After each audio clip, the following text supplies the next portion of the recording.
Embaixo. Pronto, a Cristina deu-me mais tempo, portanto, vou ser mais chata e ainda por cima deixa-me uma pergunta difícil. Primeiro que tudo, eu sou bióloga, o título me apresentava, portanto, eu sou bióloga da Faculdade de Ciências da Universidade de Lisboa.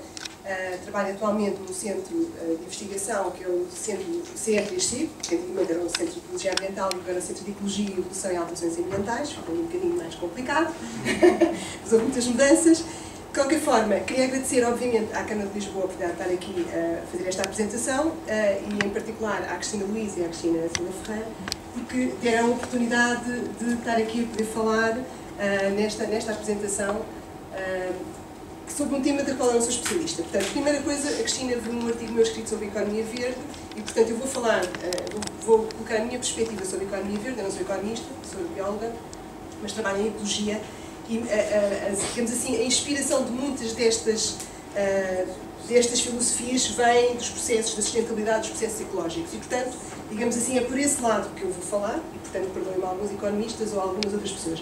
Primeira coisa, a ideia do conceito de economia verde surge um bocadinho por uma certa desilusão do que está a acontecer, digamos, na economia tradicional. Portanto, as pessoas sentem que houve várias crises associadas às questões ambientais. Isto já começou, obviamente, nos anos 70 e nos anos 80 com a crise dos recursos naturais e, portanto, foi passando sempre e, portanto, surgiu este conceito de economia verde que muitas vezes já tem muitas leituras e tem muitas interpretações.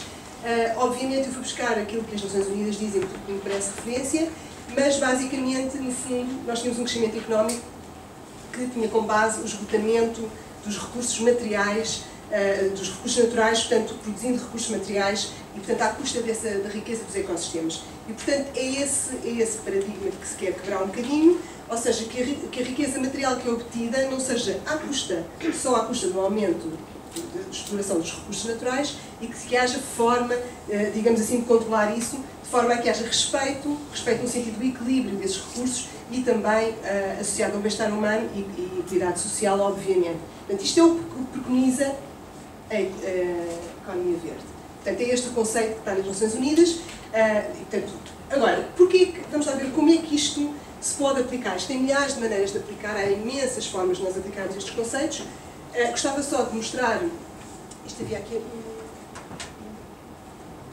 exatamente. Portanto, este aqui é um gráfico que se vê muito pouco, mas eu vou explicar rapidamente. Portanto, no fundo isto é os países e digamos assim, o índice de desenvolvimento humano que tem em conta as questões da saúde, da educação e depois temos aqui a pegada ecológica que é calculada com base nos recursos naturais que as pessoas utilizam para a sua sobrevivência. E vimos que, se nós pensarmos que este eixo aumenta e este eixo também aqui aumenta, vemos que este canto aqui era o canto da perfeição. Portanto, é o canto onde nós temos maior índice de desenvolvimento humano, portanto, ótimas condições de vida, mas à custa de baixos recursos naturais. E, portanto, vimos uma coisa muito interessante. Vimos que é possível, que há uma diversidade de países aqui e que é possível estacar mais para baixo. Pronto. E isso é que eu acho que é o que, na minha opinião, a economia verde prescreve. É tentar viver com muito boa qualidade de vida e não voltar às barracas, nem às grutas, nem caçadores-coletores, mas à custa de uma boa e de uma racional utilização dos recursos naturais e não, digamos assim, de uma utilização. Aparentemente é possível ter o mesmo índice de bem-estar humano para esta utilização. E são muitas vezes esta diferença. Vemos aqui o percurso de alguns países, por exemplo, este mapa está um bocadinho desatualizado, porque é de 2003. Confesso que já não é os Estados Unidos que está aqui, são os países da Ásia, portanto, que vieram cá para cima. De qualquer forma, vocês veem o percurso ao longo desde alguns anos, portanto, o percurso de alguns países, aqui, por exemplo, os Estados Unidos, que aumentaram, digamos assim, não melhoraram assim tanto o seu índice de desenvolvimento humano, mas aumentaram os recursos, enquanto que outros países, como a Austrália, por exemplo, fizeram um sentido diferente, portanto, não gastaram tantos recursos, mas mantiveram e até melhoraram o seu índice de desenvolvimento humano. Depois há coisas muito interessantes. O país mais sustentável de uma determinada altura era Cuba. Portanto, agora pensem o que quiserem. Mas era um dos países, digamos assim, a Europa, na maior parte dos casos, e Portugal provavelmente estará por aqui, não estará muito longe daquilo que é, digamos assim, o melhor da sustentabilidade, porque não temos algum razoável desenvolvimento humano, comparado aqui sobretudo com estes países, obviamente, e não temos assim tantos gastos de recursos comparados, por exemplo, com os americanos ou com alguns dos outros países, e depois vemos que alguns países, por exemplo, os Emirados Árabes Unidos, atualmente, agora se fizéssemos este índice atualmente, teríamos, digamos assim, alguns países que estão a passar, digamos assim, para um grau mais de sustentabilidade. Portanto, eu diria que a economia verde, de alguma maneira, descreve a descida desta zona da pegada ecológica, mantendo sempre os níveis de equidade. Pronto, isto tem a ver com um fenómeno que é, nós quando, portanto aqui esta linha vermelha significa o produto interno bruto dos países e, obviamente, as outras significam a população e os recursos e a intensidade do uso material, que é, no fundo, um dividido pelo outro. Ora bem, o que nós queremos fazer é não ter tudo correlacionado, sempre que o produto interno bruto aumenta também, digamos assim, o consumo dos recursos. E o que se pretende é fazer o que as pessoas chamam o desacoplamento, a não correlação entre estas duas variáveis. É tentar aumentar o produto interno bruto, mas não à custa da extração de materiais, não à custa dos recursos naturais. Obviamente, isto, teoricamente, seria assim. Se eu mantiver o meu produto interno bruto a subir e mantiver a minha taxa de recursos, de uso de recursos, eu, no fundo, estou a fazer aquilo que nós chamamos de desacoplamento destas duas variáveis. E, portanto, isto já é um excelente passo. O segundo passo, obviamente, é diminuir esse impacto, é arranjar, aumentar a eficiência do uso dos recursos, ou reduzir os recursos, ou reciclar os recursos, várias alternativas, de forma a que possamos reduzir, inclusive, mais os impactos. E, portanto, isto é uma segunda missão aos países, digamos, que chegaram a este... Só isto aqui, rapidamente, este é um bocadinho mais recente e tem uma média maior. Portanto, vocês vejam, portanto, Emirados Árabes Unidos, portanto, China, ou seja, aqui temos vamos lá ver, desculpa lá que não expliquei este gráfico. Volto aqui atrás. Ora bem, aqui temos o produto interno bruto dos países em relação à quantidade de material consumido a nível doméstico. Portanto, é uma relação entre o consumo de recursos, vai lá, é um indicador de consumo de recursos sobre o produto. Obviamente, se tivermos uma relação, para cima disto, estamos a gastar mais recursos e não estão a ser usados para o produto interno bruto, para a riqueza do país. Aqui é onde já não existe uma correlação entre as duas variáveis, nesta zona mais rosa, e aqui é onde já não existe mesmo relação nenhuma. Portanto, vemos aqui alguns países muito insustentáveis, vemos aqui alguns países, inclusive da Europa, muito mais sustentáveis. Portugal não está nomeado, mas eu diria que não está muito perto da Itália ou de uma Alemanha, e, portanto, não somos dos países piores neste aspecto ao nível mundial. Mas não quer dizer que eles não querem melhorar, e vamos continuar, com certeza. Portanto, é um bocadinho isto que a economia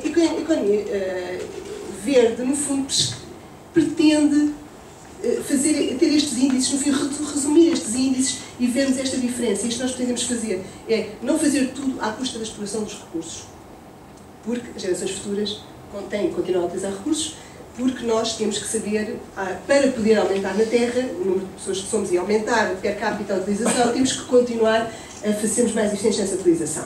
Portanto, esta é uma primeira parte. Eu não defini, no fundo, a definição das Nações Unidas. Mostrei aqui algumas das coisas que eu penso que são indicadores que nós pretendemos utilizar, mas, portanto, não pretendo, como não sou economista, já tipo nos indicadores de economia, portanto, não me façam muitas perguntas. Eu penso que é bom pensarmos o que é que queremos em termos finais. Portanto, queremos manter o nosso nível de vida, queremos gastar menos recursos, queremos ser mais eficientes, porque é a única forma de nos mantermos aqui todos, muitos, e de forma saudável. Ora bem, e o que é que as pessoas pensam disto? O que é que as pessoas pensam sobre a economia verde? Isto penso que foi por causa destas pequenas coisas que a Cristina Luís me convidou aqui. Eu participei num projeto que foi coordenado pela Faculdade de Ciências da Universidade de Lisboa, com a coordenação do professor Pinto Paixão, e que teve o ICS como parceria, que fez aqui um inquérito online sobre a encomenda que foi feita pela União Europeia ao nível da sustentabilidade e uso eficiente dos recursos. Nós tínhamos várias questões a perguntar à população, e o que fizemos, portanto, foi fazer um inquérito que foi aplicado no ano passado, numa plataforma online. Obviamente as pessoas que responderam eram as pessoas que tinham algum interesse e tinham internet, portanto não é um inquérito em que existe, digamos assim, uma distribuição homogénea da população, nem no país nem nos setores económicos, é quem pôde responder, portanto atenção a esse defeito de base. Tivemos cerca de 2.875 respostas, mais ou menos, no espaço durante este período. E, obviamente, temos uma amostra desequilibrada, temos mais mulheres, temos gente com muitas habilitações e, portanto, as mulheres respondem sempre mais a estas coisas. E, portanto, só para vocês terem ideia, o objetivo era atingir a comunidade escolar, a académica e os cidadãos em geral. E isto foi a distribuição que nós tivemos nas diferentes áreas. Portanto, a amostra não é má, no entanto, é enviesada porque é uma amostra que mostra o interesse das pessoas no tema, obviamente. Está bem? Portanto, quando nós perguntamos o que é que, digamos assim, quando para si era importante a economia verde, impressionantemente, 97% da população respondeu que achava muito importante, 79% muito importante, 18% importante. Portanto, mostra que a população teve uma ideia politicamente correta acerca da economia verde, que é o que estes resultados querem dizer, porque quando perguntámos também já agora para a oposição sobre a ecologia industrial, a reindustrialização, como é que elas viam a reindustrialização, as respostas eram ligeiramente inferiores. Portanto, digamos que no universo das pessoas a economia verde tinha um conceito mais apelativo, mais importante. Depois vimos que onde havia menos, infelizmente, onde havia menos, a porcentagem era menor, era na comunidade escolar. E, portanto, pode ser por falta de maturidade, pode ser, não sei, não podemos especular muito sobre o assunto, mas a realidade era que os cidadãos em geral tinham uma grande apetência para este tema e viam este tema com muito interesse. Porquê que ele era importante? E aqui é que eu acho que há coisas interessantes. Porque usa mais eficientemente os recursos, politicamente correto, não é? A resposta politicamente correta. Previne a degradação ambiental, tem uma distribuição mais justa dos recursos, porque envolve inovação e investigação científica. Reparem, o aumento do emprego aparece 1, 2, 3, 4, aqui mais para baixo. Nunca aparece como um tema importante. No entanto, por oposição à reindustrialização do país, o emprego aparecia lá mais acima. Claramente, eu acho que as pessoas também não estão a achar que a economia verde é um aspecto que tem mais a ver com a proteção do ambiente do que propriamente com a criação de novos negócios. Pronto, é esta a interpretação que as pessoas fizeram. Quando as pessoas não achavam importante, quais foram as justificações? Porque isso vai aumentar o preço dos bens, é apenas mais um conceito, diminui a competitividade da União Europeia e dificulta a saída da crise. Eram algumas das justificações para os poucos que acharam que não era importante a economia verde. Pronto, isto é. Mas não se esqueçam que a amostra é uma amostra super, tanto que muita gente diga. Sim, para mim pode. As respostas eram escolha múltipla ou eram respostas livres? Estas eram livres, as outras eram múltiplas. Sempre que havia, portanto, havia essa parte. E nós agregámos, obviamente, por temas, as respostas. Portanto, em relação aos principais obstáculos, falta de vontade política para tomar as decisões necessárias, dependência dos combustíveis fósseis, as empresas não estão interessadas em mudar a sua forma de atuar, falta de harmonização internacional das regras éticas, ambientais e sociais, e a população não está preparada para a mudança dos seus hábitos de consumo. São algumas das razões que foram dadas como obstáculos à economia verde. Quem pode contribuir mais? E aqui a cidadania não aparece em quarto lugar. Portanto, ou seja, sempre os governos, a União Europeia, as empresas e depois os cidadãos. Portanto, as universidades também aparecem, os meios de comunicação social, mas aqui é só de salientar este facto que as pessoas não veem isso como uma ação individual, veem sempre como uma ação a nível político. Portanto, já agora, e só muito brevemente, também falámos sobre o uso eficiente dos recursos e como, no fundo, estamos a tocar muitos temas semelhantes a esse, significa desenhar e produzir os bens, portanto, quando perguntávamos em relação ao uso eficiente dos recursos, o que era importante, era desenhar e produzir os bens de forma a serem mais duráveis, reparáveis e reutilizáveis, que implicava alterações nos hábitos de vida das pessoas, é fundamental para o desenvolvimento económico, é inevitável porque os recursos estão a esgotar, contribuirá para reduzir as importações de matérias-primas, requer a proibição de venda de produtos menos eficientes ou não reutilizáveis. Portanto, estes são alguns dos aspectos que as pessoas viam como importantes associados ao conceito do uso eficiente de recursos. Quando colocámos também concordância sobre as metas europeias, como vêem, era uma elevada concordância. Portanto, as pessoas concordam em geral, foram todas politicamente corretas e, neste sentido, mostra que as pessoas até têm apetência para este tema, até que conseguem ter interesse e, portanto, estão dispostas. E, portanto, eu acho que isto é uma oportunidade, mesmo que seja num ambiente mais diferenciado. Aqui, quando falamos do impacto das metas europeias, mais uma vez, as pessoas referem a qualidade de vida dos cidadãos, a redução da dependência dos combustíveis, a redução do preço de energia para as famílias, a criação de emprego, a redução do preço de energia para as empresas e a competitividade. Portanto, são alguns dos temas. Penso que estamos quase a acabar, só para acabar mesmo com as conclusões deste inquérito, que é, digamos assim, a segunda parte da minha apresentação, não está na terceira. Portanto, obviamente, mais uma vez, eu digo sempre isto porque não podemos, isto não é a população geral, é a população bastante qualificada. No entanto, aparentemente, esta ideia de economia verde é uma ideia que passa bem na população. Há um reconhecimento da necessidade de sustentabilidade e, portanto, da mudança de paradigma. Portanto, há mais apetência para a economia verde do que para a reindustrialização. Nós não apontamos quais eram as trocas que as pessoas faziam, ou seja, se isso implicar um aumento de qualquer coisa, vocês o que é que preferem, obviamente, mas pronto, a verdade é esta, as pessoas têm mais apetência para esse aspecto e acho que a responsabilidade partilhada também é um aspecto importante.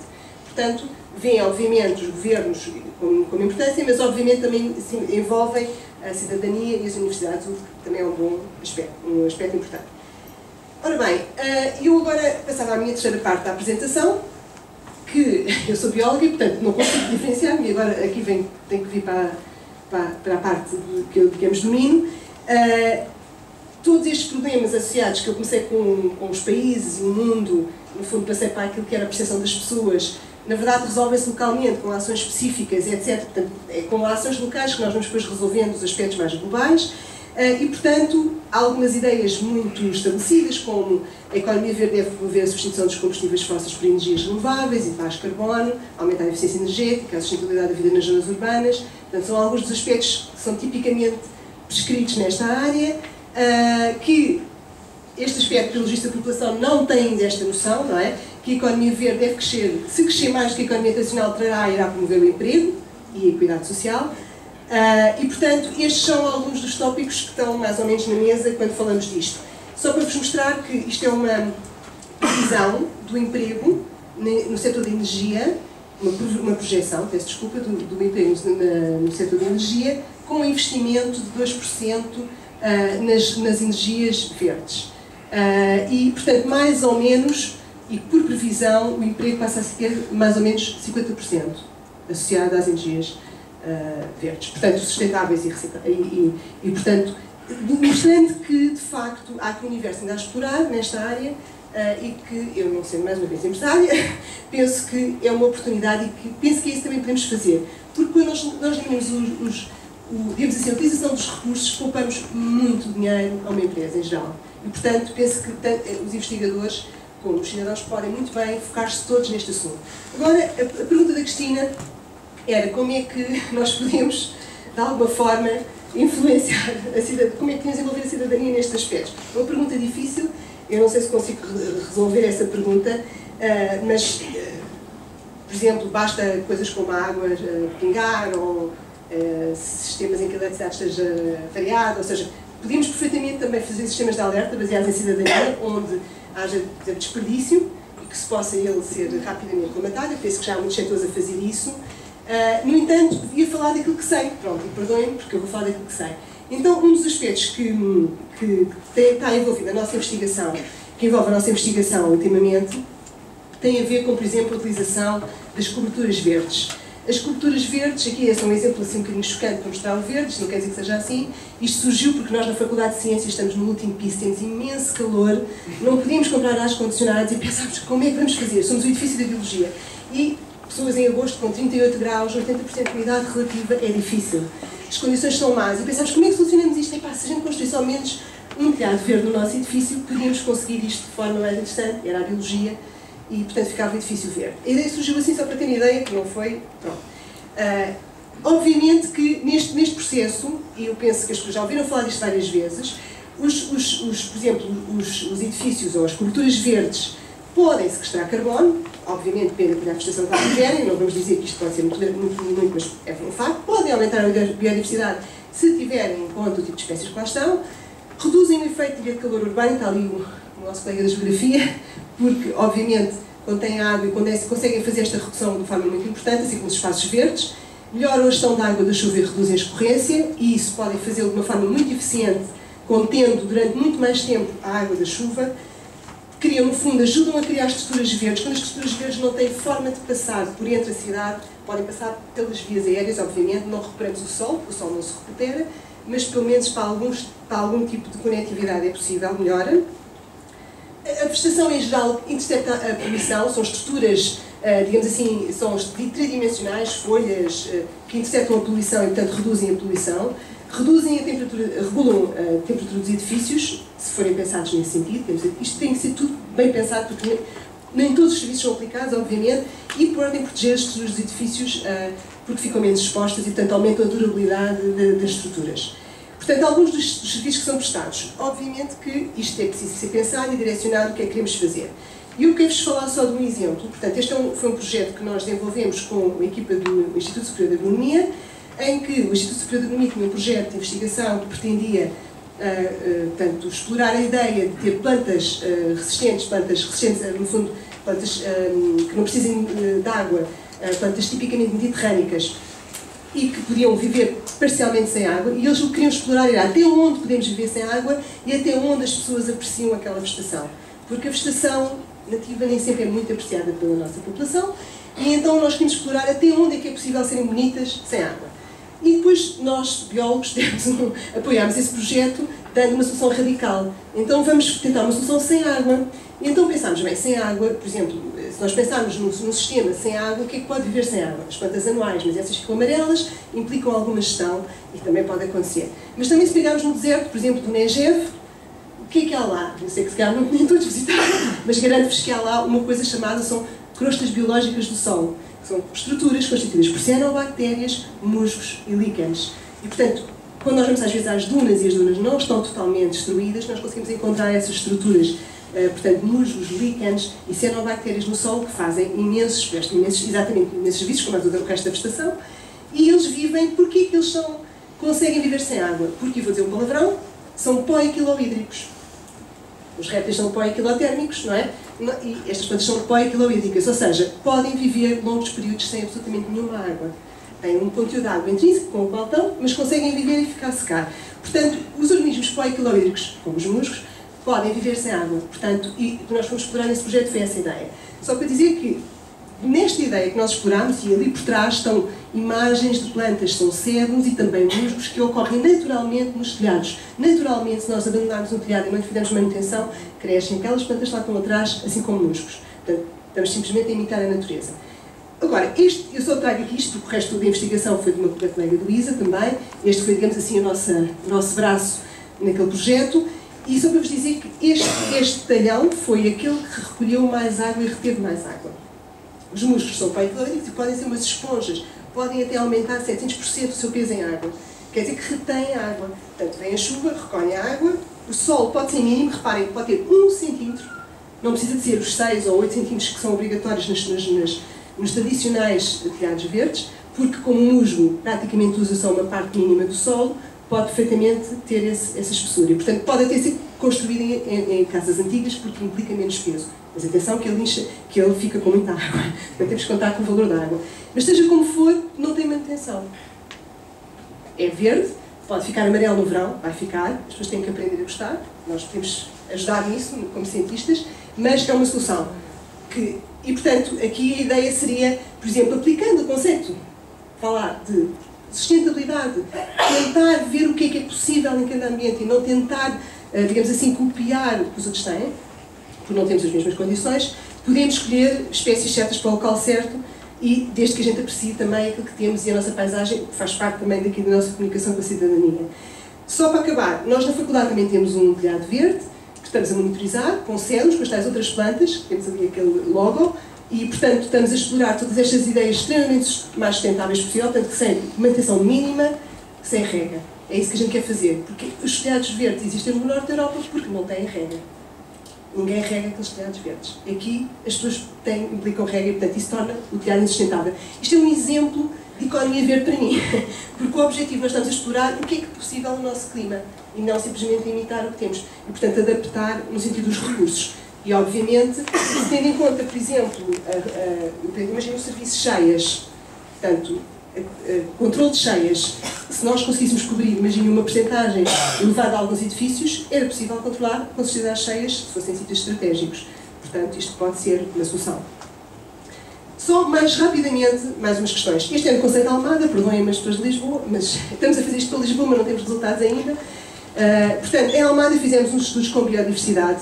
A biodiversidade não serve só para ser bonita, não serve só para vender slogans, serve também para interpretar a natureza. A biodiversidade diz-nos se as coisas estão a correr bem ou estão a correr mal. Nós, biólogos, sabemos interpretar a biodiversidade. Então, no fundo, pegámos em várias espécies e podiam ter sido avaliadas através da ciência cidadã, e portanto é um desafio, E o que fizemos foi mapear, por exemplo, o estado das florestas na cidade de Almada e fizemos um mapa de potencial de biodiversidade e onde é que falta a conectividade nestas linhas. Portanto, nas zonas a verde é onde nós temos, digamos assim, elementos bons de biodiversidade, as zonas a vermelho é onde precisamos de ter mais conectividade e ligar as situações. Portanto, aqui, onde o tipo de biodiversidade nos está a dizer que é uma biodiversidade mais perturbada e que está interpretando como tendo mais stress. Portanto, nós podemos, por exemplo, pegar neste tipo de mapas e dizer então vamos melhorar a conectividade entre, por exemplo, o Parque da Paz e a zona aqui da Almada Velha, exatamente, ou aqui na Autostrada da Costa, porque conseguimos ter aqui um corredor. Portanto, aqui nestas zonas todas está muito urbanizada aquela zona toda ilegal. Portanto, podíamos pegar aqui e tentar agora fazer, por exemplo, planeamento. E foi medido através da biodiversidade. E a biodiversidade produz os efeitos integrados, não é uma medida só, são as medidas todas, são os efeitos todos, é o clima, é a poluição, é a perturbação, está tudo incluído lá. Agora, só para vos dizer, este trabalho foi feito em Almada, mas está a ser feito em Lisboa, é uma tese de mestrado em colaboração com o colega António, que está ali também, e que vai ser feita para Lisboa, para os jardins urbanos, está a ser feita em Lisboa. No fundo, nós fizemos um mapeamento das ilhas de calor urbano em Almada, usando líquens, porque eles são, os tais também são policalorhídricos, e, na verdade, o que conseguimos, portanto, isto para mostrar, por exemplo, entre o interior da cidade e o exterior da cidade, usando só algumas estações climáticas, nós conseguimos ver umas diferenças muito grandes quando a área é dominada pela floresta ou quando é dominada por ambiente urbano. Quer seja na temperatura, quer seja na umidade relativa, com uma pequena distância nós conseguimos ver diferenças significativas tendo em conta o tipo de vegetação que temos. Obviamente, isso é o chamado ilha de calor urbano, e aqui nós observamos, por exemplo, o efeito da ilha de calor urbano em Almada, que não é muito grande, e este trabalho está a ser, por exemplo, feito para os parques urbanos em Lisboa, tendo em conta a dimensão do parque, o tipo de vegetação, o tipo de estrutura. E, portanto, daqui a um ano convidem outra vez para a gente apresentar os resultados. Só mesmo para acabar, dizer, e agora aqui é uma sugestão, portanto, Londres foi, digamos assim, o foco da Revolução Industrial e, portanto, contaminou, houve muita poluição em Londres, é um exemplo típico da poluição industrial. O que aconteceu foi que quando eles tiveram muita preocupação e quando fizeram a recuperação, digamos assim, a retirada do carvão da cidade de Londres, os líquens que tinham desaparecido da cidade de Londres voltaram à cidade de Londres, pelo menos numa grande dimensão. A escala é completamente diferente, embora as coisas sejam iguais. Portanto, houve aqui uma grande diferença. Isto quer dizer que houve uma recuperação, sobretudo porque houve uma mudança do dióxido de enxofre, porque eles passaram a usar gás em vez de carvão, e em Inglaterra há muita preocupação com os líquens. Para o Museu de História Natural, vocês veem sempre um exemplo, imensa coisa sobre líquens. Há uma cultura muito mais aqui, quase ninguém sabe o que é. Eles têm uma cultura muito grande disso, porque eles viram desaparecer os líquens nas cidades e depois viram voltar a aparecer. E perceberam a importância que isso tinha como sinalizador. E eles têm um exemplo, que é desenvolvido por uma colega, a Linda Davis, que eu conheço muito bem, e que fez em Londres, que tem exatamente ciência cidadã usando líquens. Portanto, tem um conjunto de líquens muito fáceis de identificar, que nos permitem avaliar a qualidade do ar e que nos permitem dizer que tipo de qualidade do ar é que está. Tem fichas deste tipo, portanto as pessoas podem fazer o download da internet e simplesmente fazer esta avaliação.